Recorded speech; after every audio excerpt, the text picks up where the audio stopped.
Good morning, class 7th. The next type of thermometer is laboratory thermometer.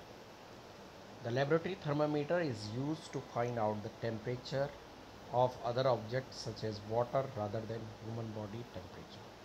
So human body के temperatures के लिए आपने देखा last video में क्लिनिकल थर्मामीटर का यूज़ किया जाता है, but other than the human body, for example water, air, all other things, और उनका टेम्परेचर मेजर करने के लिए लेबोरेटरी थर्मामीटर का यूज़ किया जाता है. It can measure the temperature from -10 degree Celsius to 110 degree Celsius. So it has, you can say that it has large scales होता है. इसका स्केल जो होता है वो बड़ा होता है. आपने देखा जो क्लिनिकल थर्मामीटर था, इसका रेंज कितना था, 35 degree Celsius to 42 degree Celsius, because human body का जो मिनिमम और मैक्सिमम टेम्परेचर होता है वो between 35 degree Celsius and 42 degree Celsius के बिटवीन में होता है. बट जो लेबोरेटरी थर्मामीटर्स होता है, it can measure the temperatures from 10 degree Celsius to 110 degree Celsius. Okay. Now next is, while using the laboratory thermometer, the following precautions should be taken. Okay. तो अगर आपको क्या करना है, यहाँ पे आपको एक पिक्चर्स दिख रहा होगा, ये लेबोरेटरी थर्मामीटर है. इस साइड क्या है, डिग्री सेल्सियस में, और इस साइड में है फ़ारेनहाइट. को बताया था टेम्परेचर्स की डिफरेंट काइंड ऑफ यूनिट होती है, फ़ारेनहाइट, सेल्सियस और Kelvin's. Okay. So what precautions we should take whenever we used laboratory thermometer? So first, handle the thermometer with care. Do not hold the thermometer by the bulb with taking readings. The thermometer should be kept upright, not tilted. तो it should be upright. ये means straight होना चाहिए, tilted झुका हुआ नहीं होना चाहिए. The bulb should not touch the surface of the container. जो बल्ब होता है, it should always raise container से ऊपर होना चाहिए. मीन सपोज दैट आपके पास क्या है, ये कंटेनर है और इसमें अगर आप इस वाटर का मेज़र आप कर रहे हैं तो बल्ब इसके कंटेनर पे टकराना नहीं चाहिए. It should B above than the surface of container. Okay. Next type of thermometer is which is nowadays used doctors, and that thermometer is digital thermometer. Nowadays digital thermometer are used to measure body temperature. They work on tiny dry cells.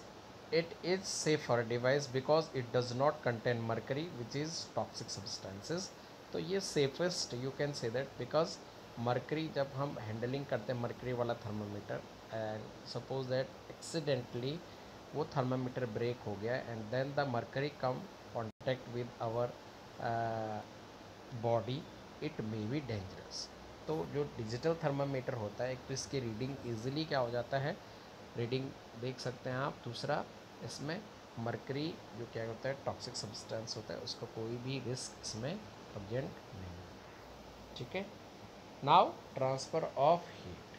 Heat का transfer कैसा होता है, generally we know that transfer of heat is from higher, means you can say that warm to the cold. जो heat का transfer होता है warm से cold की तरफ कहाँ होता है, हीट का transfer from warmer to cold.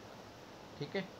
Heat energy always flow from the regions of higher temperature to a regions of lower temperature. So generally जो हीट का फ्लो होता है वो हायर टेम्परेचर से लोअर टेम्परेचर में होता है, till both attain the same temperature, जब तक कि दोनों का टेम्परेचर क्या नहीं हो जाता है, सिमिलर नहीं होता है. This phenomenon is called transfer of heat. Okay.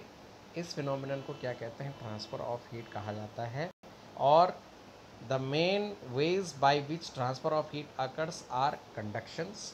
These are three types of conduction, convections and radiation. These are the three method by which heat is transfer. ठीक है. तो हीट का ट्रांसफ़र जनरली कहाँ होता है, from higher temperature to lower temperature.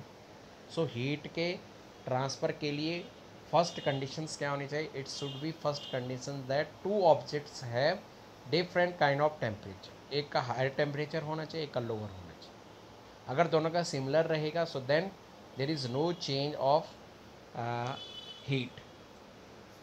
और अगर difference रहेगा तो हायर वाले से लोअर में जाएगा। जैसे आपको एग्जांपल यहाँ पे दिख रहा है, ये क्या है, इससे इसमें जा रहा है, कॉन्वेक्शंस मेथड से जा रहा है, और रॉड से जब हैंड में आता है तो ये कंडक्शंस मेथड है, और यहाँ से यहाँ जा रहा है, it is radiations method. So transfer of heat generally of three types: convection, conductions, convection and radiations. In next video we will discuss about all three types of method of heat transfer. Okay, that's all for today. Thank you.